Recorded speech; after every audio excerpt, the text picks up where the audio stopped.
Good morning student, this is your computer class. Today we learn chapter number 10, Let's Code in C++. C++ is a computer language students, okay. In this chapter we learn about introduction to C++, features of C++, programming in C++, interface of C++, and C++ tokens. Okay, so let's begin. Introduction to C++, okay. C++ is compiled, okay. C++ is compiled and an object-oriented programming language. Okay, students. It was developed by Vjerne Strostrup at AT Bell Laboratories in New Jersey, USA in 1980s. It is an extension of C language. Okay, and hence in the initial years, C++ was called C with classes. Later, because of increment feature, C++ increment features, it was called as C++. Okay, students. To work on C++, you need to install a compiler such as Turbo C++ or Borland C++. Hence, it is a compiled language. The term object-oriented means the way of programming code is instructed. Features of C++, it is an object-oriented language, students. Once a program is developed, it can be reused for solving the similar problem. Okay. It focuses on data rather than process. Programs are composed of modules. The C++ language is a case-sensitive language. Okay, it is a case-sensitive language, students. C++ compiler ignore white space character. Okay, now getting started with C++. To start C++, follow the steps. Step number 1, click the Turbo C++ icon on the desktop. The screen of C++ appears. This is the screen of C++. Okay, students. Now step number 2, click file menu and then new. This is file menu and then new. Okay. The C++ editor window appears. This is C++ editor window. You must start typing your first program. Observe that by default the file name is noname.cpp. This is by default. Okay. Here you can see noname.cpp. It appears at the top of the edit window and .cpp is the extension of C++. Okay, students. C++ program. Now programming in C++, type of the following code. The first statement is a preprocessor directive. This is a preprocessor directive. Has include IOStream. Here the preprocessor directive contains the code of the header file IOStream. Okay. It does not end with semicolon. Has include instructs the compiler to include the library file IOStream. Okay. This fetch the file from the library and send to the program. Okay. IOStream stands for the input and the output stream. Okay, the I for input and O for output. Okay, this files includes the declaration of the basic standard input-output library in C++. Cin is used for input and Cout is used for output. To retrieve characters. Okay, see carefully, to retrieve characters from Cin as formatted data using the extraction operator. This is the extraction operator. You can display character as formatted data using the insertion operator. Okay. The new line of code is the main code block. Void is a keyword that indicates that the program will not return a value. Okay. Main function is must in C++ program. This is a main function and this is the void keyword. Okay. Everything inside these two braces is read and translated by the compiler. The piece of a code is called a statement. Cout sends information into the stream. The insertion operator after it is called an operator. When placed with Cout, it means output to the stream. Understood? Now coding in C++ is a string. A string is a sequence of characters enclosed in double quotation mark. Okay. A semicolon this signifies the end of a statement. If it is not used, the program will not compile and it is the command terminator. In the last, the closing braces of the main block tells the computer that the main block is finished. You can see this is the main block and this last braces, so the main block code is finished. Okay. This is the source code of a program. The next step is to compile it. Okay. When we write our program, so this is the source code and then next step is to compile. Now compiling a program. To compile, follow the steps. Click the compile menu and then select compile. While compiling, if there are errors in the program, they will be displayed. Okay, here they will be displayed. If any error, so it will displayed here, and it will also give warnings. Okay, student. Keyboard shortcut. To compile the program, press Alt plus F9. To view the output of the program, press Ctrl plus F9. Okay. Here it is, here 0 means there is no error. Okay, in this program there is no error, students. Okay. Now saving a program. To save a program, follow the steps. Click file menu. Okay, select as to save the program. Then the save as dialog box appear. This is the save as dialog box.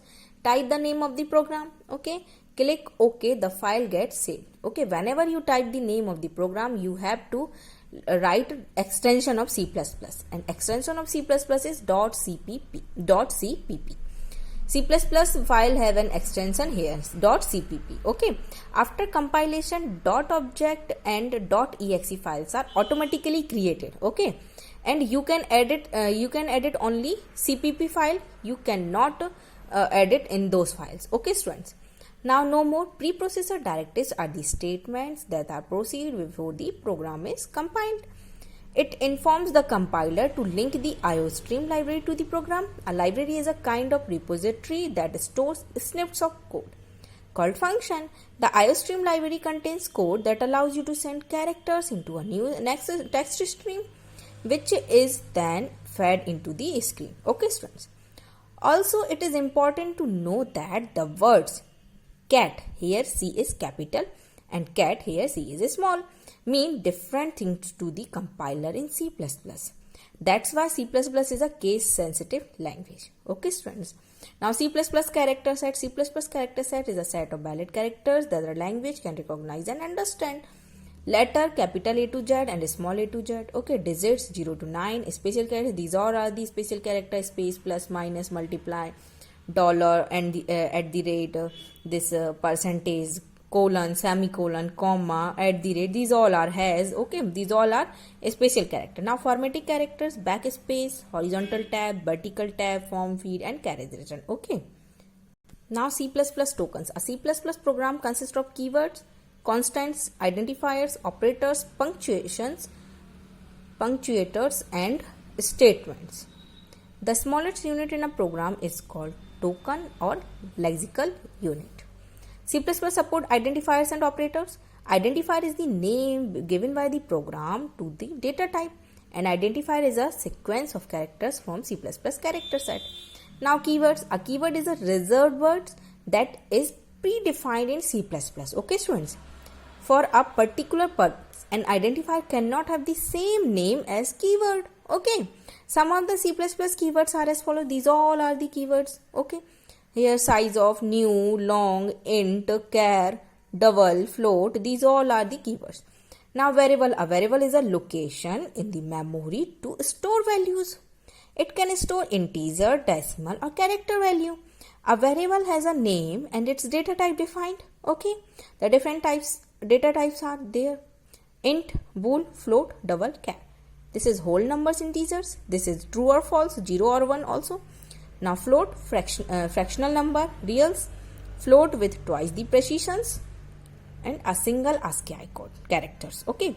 In a declaration, first comes the variable types, next comes the variables names. Okay. Here you can see syntax. Here is data type first, and then variable name, and then semicolon. Okay. For example, int and var. Remember the following points while naming a variable. Okay. These are the points, students. A variable's name can be anything but not a reserved keywords, such as int, cout, main, cin, void. It should not start with a number or a special character. Okay. It can start with an underscore. Okay. It is advised to start it with a lowercase letters. Okay. A semicolon marks the end of the statement. Okay. Now consider the following program. This has include IOStream, int num, int main. This is the main function, num equal to 10. Then semicolon, cout, then num return 0. Here this is the data type and this is the name of the variable. First we type data type and then variable. Okay, so this num always store integer type value. Then this main wants integer type return. Okay, num store 10 value okay, value 10. This 10 is stored in num, okay. Then then this cout and this operator print the num, whatever is the value in the num, so it will return. So output is the 10, then return 0, so it will get to int, okay. Then the program is over, and it gives the output num equal to 10. The line of code is called an assignment. It assigns a value to the specified variable. Observe the cout statement does not have any quotation mark around the variable name. This will output the value of the num. It will not display the string num, okay. When you compile the program, it would print 10 as that value of the num, okay students. The IOStream library can also receive input data. The command is cin and the operator is this, okay. Now no more. The identifier whose value does not change during the program execution is called constants. For example, constant float pi equal to 3.14. Consider another program has include IOStream int age equals to 0. Here we initialize the variable, okay, age equal to 0. So this we initialize that age equals to 0 and data type is int, okay. Then void main, this is the main code. Cout hello, it is in string quotation mark, and then again how old are you, and then /n, then cin age, then cout ur and age, and then years old. Here you can see this print, this operator print this, it is in a string, so it give output as it is hello, okay. Then how are you, so it will also print as it is, that this /n gives the new line, okay. Then age, here we here we give age, cin, it's asked input to the user. So if user give anything input in age in the number, because we in the previous page its age data type is int, so it will always store integer type, okay. So you are this also print as it is, then age, whatever is user given to age, so it will print, and then years old, okay. The variable is stored the value entered by the user. After you receive the input, the program will sends it back to the user, displaying the user's age. Now no more. The /n new line character is an escape character. It means that the code should move to the next line, okay students. There are many different escape characters. Escape characters are never printed by the program, okay. All are identified by the predefined \, okay. Following is a list escape character, okay. Now escape character is /n, /t, /v, /v, /r. New line, this is horizontal, this for vertical tab, and this for backspace, and this for carriage return. Operators, you can perform a lot of mathematical operation in C++. Symbols to perform calculations are called as operators. Based in the number of operands, operators are classified as follows. Unary operator, this operator works on a single operand. There are three types of unary operator. First is increment operator. This sign is the increment, this sign is for increment. Example, C++ means x equals to x plus 1, and the similar decrement operation minus minus. Example is x minus minus means x equals to x minus 1. Understood? Then logical not operator, exclamation mark. Example, this operator and then x means x equals to 4. This is means, okay, spelling mistakes there. Return value true if the value of x equals to 5. The increment and decrement operators can be used as a prefix or as a postfix to a variable. Now binary operator, this operator work on two operands. They can be classified as this. Arithmetical operator for arithmetic calculation, relational operator comparing two values, logical operator combining two conditions. Okay. Ternary operator, they work on three operands. They are similar to a conditional statement. The syntax is this. Firstly, it will give in condition. We have to give then question mark, then this is if true, and then colon, and then if false. See example. Example, x equals to 10. If y equal to x equal to 10, then question mark, then sum, and then difference. This is also in inverted comma, so it print as it is. Okay students. See here, if we give any condition here, so if this condition is true, so print this value, and if this condition is false, then print this value. Okay students. So similarly here, the x equals to 10, we give x equal to 10, so here 10 equal to 10. Yes, so this is true, So this print this sum, and if it is false, so it can print difference. So output is sum. If the value of x is 10, then the value of y is sum, else difference. Okay, students. Thank you, students. In next topic I will provide you in next video. Okay, students. Thank you. Stay home and stay safe.